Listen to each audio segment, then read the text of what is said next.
네, 더불어민주당 당대표 경선이 뜨거워지고 있습니다. 지난주 목요일에 예비 경선 결과가 발표됐죠. 이 결과에 따라서 3명의 본선 진출자가 가려졌는데요. 저희가 그 다음 날이 지난주 금요일에 박용진 후보를 만나본 바 있고요. 오늘은 또 한 명의 후보, 강훈식 후보를 전화로 만나보겠습니다. 나와 계시죠? 네, 안녕하십니까. 강훈식입니다. 네, 좀 며칠 지나긴 했습니다만 일단 축하드리겠습니다. 네, 고맙습니다. 네, 근데 저희가 지난주에 박용진 후보 인터뷰했더니 2등은 자기라고 그렇게 주장을 하던데 후보님은 어떻게 파악하고 계세요? 제가 파악한 바로는 제가 2등인데요.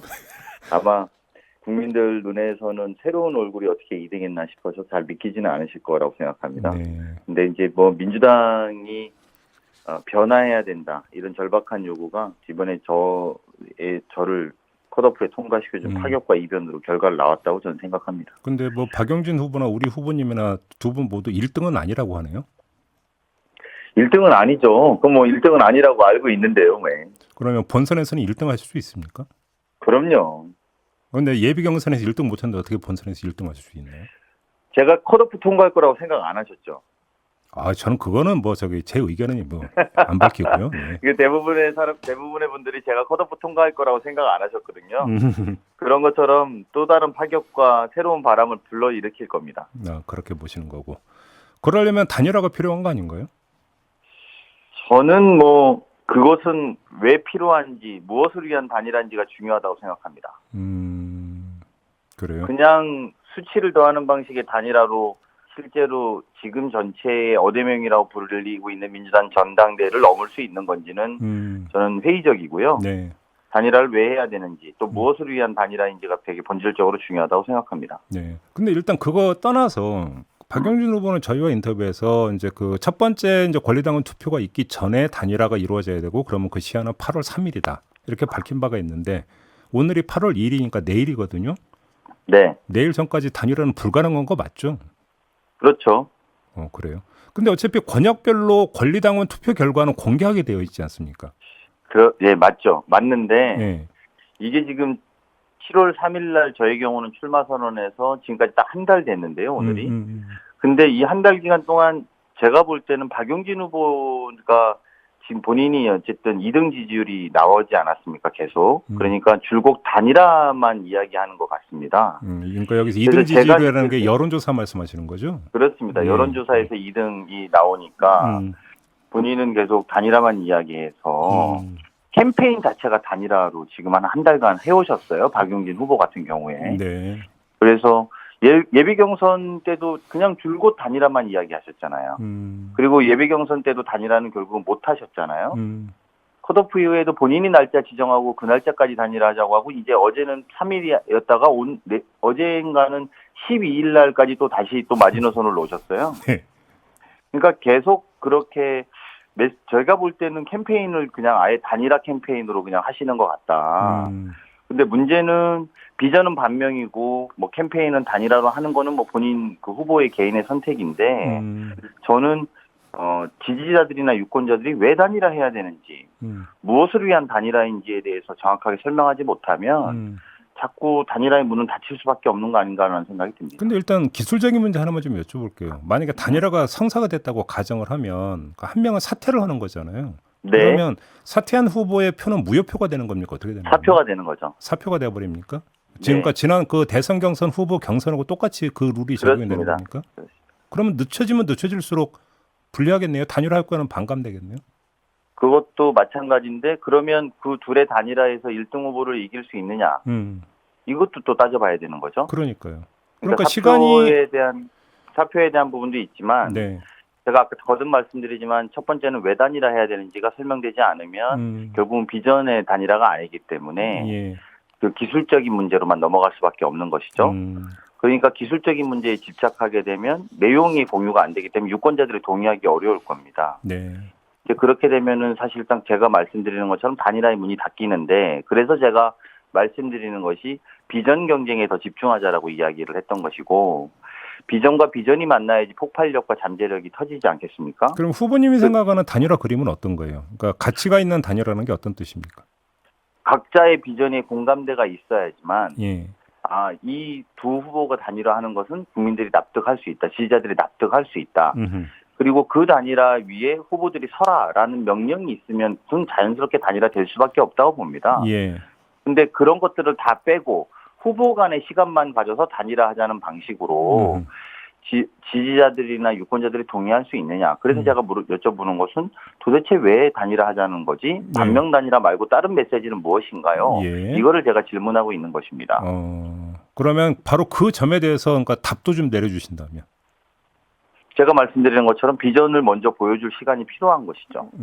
강훈식이 이야기하는 민주당은 이런 민주당이고 네. 박용진이 말하는 민주당은 이런 민주당이고 지금 이재명이 말하는 민주당은 이런 민주당이라는 비전의 경쟁의 시간이라는 것입니다. 그래서 그런 것들이 충분히 공유가 되고 그러면 뭐 강훈식과 박용진은 비전을 단일화해도 되겠다.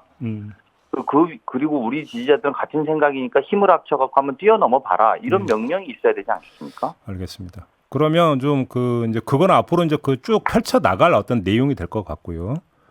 조금 전에 반명 단일화라는 표현을 쓰셨으니까 그러면 질문을 돌려서 이재명 후보가 되면 안 되는 이유를 한번 좀 말씀해 주세요. 제가 그래서 말씀드렸습니다. 반명 단일화는 동의하기 어렵다라고.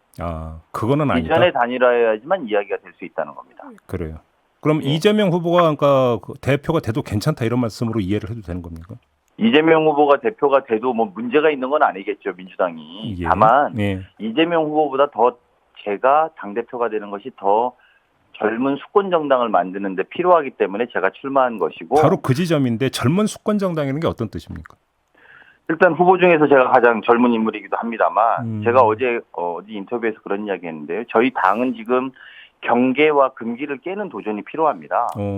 그것은 가장 젊은 후보이고 동시에 알려지지 않았지만 그런 파격을 그런 것들을 만들어내는 후보가 필요하다고 생각합니다. 그게 지난 시간 동안 민주당이 여러 차례 선거에서 패배한 이유이기 때문입니다. 그 경계를 깨는 도전이라는 것은 가령 예를 들면 이런 겁니다. 수도권 외에 호남과 수도권 외에 지지 기반을 만들 수 있는 후보. 네. 그래서 우리가 새로운 경계와 영역들을 넓혀나가야 된다는 거고요. 지지 기반의 영역을 넓히고 또 세대의 측면에서도 제가 어르신 세대를 다시 민주당이 안을 수 있는 정당으로 가자고 제안드리고 있거든요. 언젠가부터 우리가 65세 이상 어르신 세대는 민주당의 경계 밖에 있었습니다. 그 경계를 깨트리는 후보여야 되고요. 또 금기를 깨트리는 거 도전을 해보자라고 하는 것도 있습니다. 그것은 이를테면 우리가 부동산을 많이 가진 사람은 언젠가부터 적으로 규정하지는 않았는지를 되돌아보고 그런 부분에 대해서 그런 게 만약에 우리 민주당이 금기로 되어 있다면 그걸 깨트리는 노력과 도전을 해야 된다는 취지입니다. 그렇기 때문에 그런 강훈식의 비전 그래서 저는 제가 가장 젊은 후보이면서 그런 금기를 깰 수 있는 후보라고 생각합니다. 그러면 그 관련해서 이재명 후보가 저학력 저소득층 관련 발언을 한 건 어떻게 평가를 하세요? 저는 전후 맥락이 어땠든 간에 충분히 오해 소지가 있는 발언이었다라고 저는 생각하고요.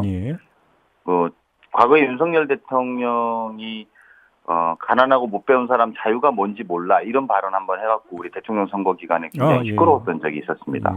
저는 뭐 팩트냐 아니냐의 문제가 아니라 이분법적인 인식을 공개적으로 드러낸 것은 문제가 있다라고 생각합니다.